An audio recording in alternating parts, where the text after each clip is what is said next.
way back from Lewis's funeral, my mom told me to start packing. She waited until the day before we left to tell Edie. I'm not sure if she wanted to make it easier or harder.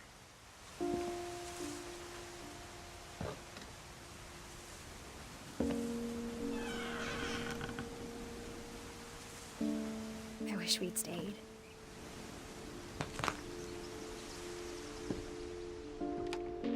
But I understand why we left.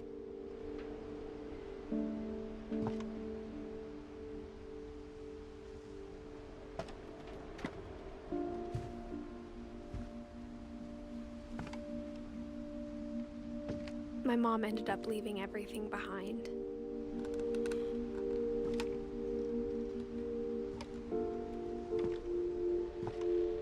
What happened that night had been coming for a long time.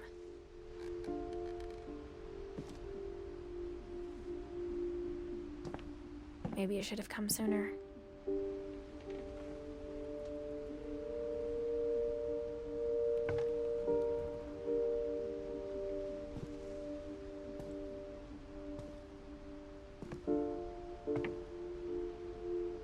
But it had to end one way or another. All that's left now is to tell you about that last night.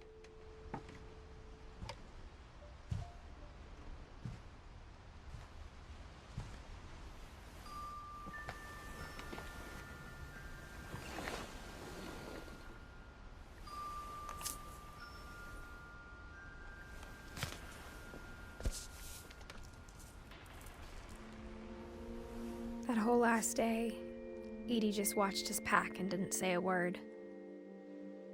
Until supper, when she raised her glass and said, "To our final night together, and all our final nights apart." Grandma, you know what I said about alcohol. Some of your medications are very Edith, specific. I left a present for you in the hallway. Why don't you go open it? The grown-ups have to argue now. I'm sorry, you're right. We're all leaving tomorrow. Let's just enjoy our last... I'm not leaving. Edith, you're excused.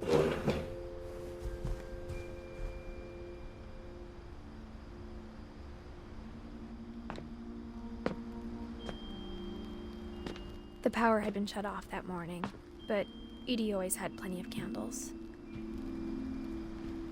When my mom sealed the library, I don't think she knew about the other entrance. Or that Edie had a key to it.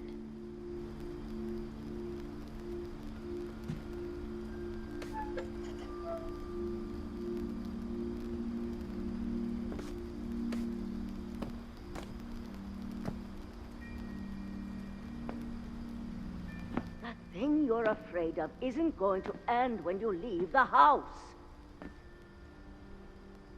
Edith has a right to know these stories. My children are dead because of your stories. I think it's best if Edith and I leave tonight.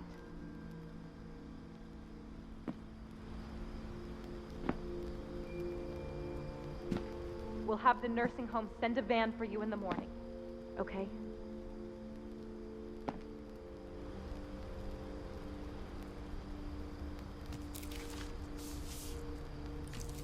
Dear Edith, there's so many stories I wish I could tell you, but there's only time for one. This is about what happened on the night you were born. That night, the tide went way, way out. It was the first and last time I ever saw the old house aground. There'd been an earthquake out in the middle of the ocean. They called it the lowest tide in 1,000 years. God, it smelled awful. You know, I've seen that house every day of my life.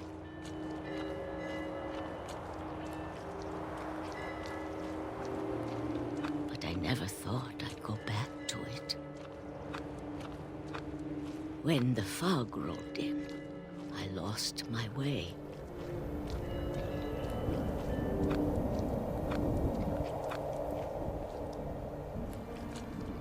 I got turned around.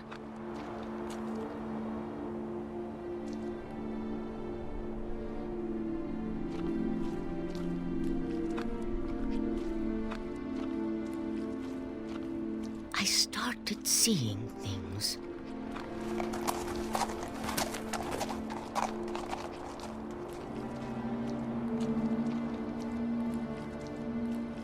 Things I'd forgotten had ever existed.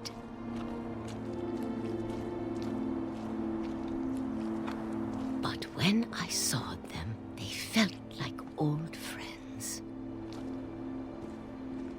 That night, a lot of things came back to me.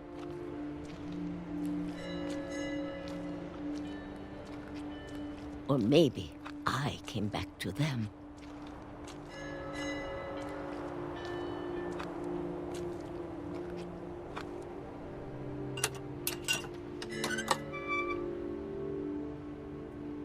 Things I can't explain, but that I need you to try and... Edith, what are you doing in here? It's mine. Edith! Mom, you're gonna rip it! Let go!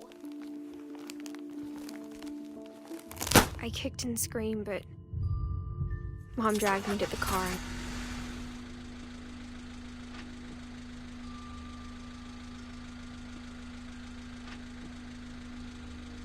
I never saw Great-Grandma Edie again.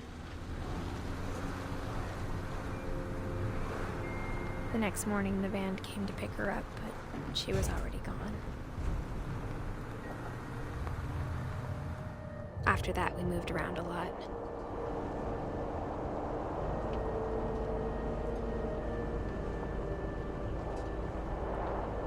We both tried to make the best of it.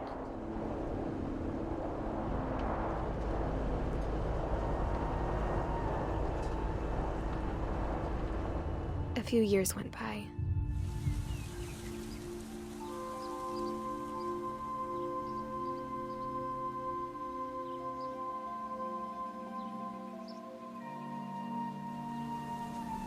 My mom didn't like to talk about it,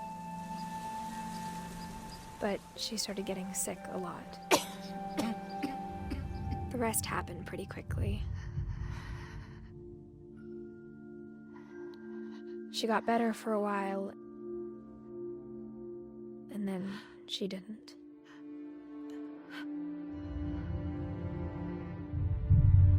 And then I was alone.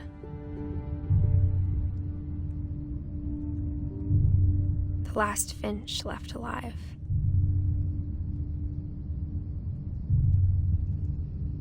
Until I found out about you. I'm still not sure what to tell you about all this.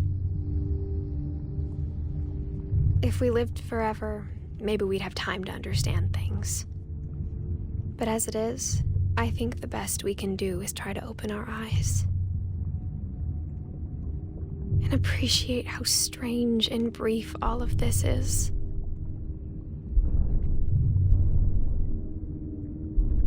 This journal was supposed to be for you.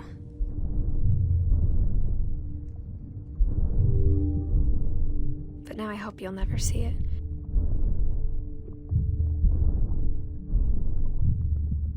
I just want to meet you. And tell you all these stories myself. But I guess if you're reading this now, things didn't work out that way.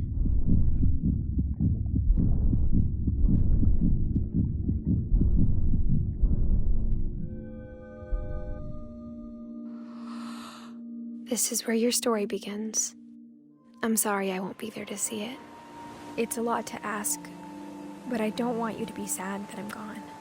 I want you to be amazed that any of us ever had a chance to be here at all. Good luck.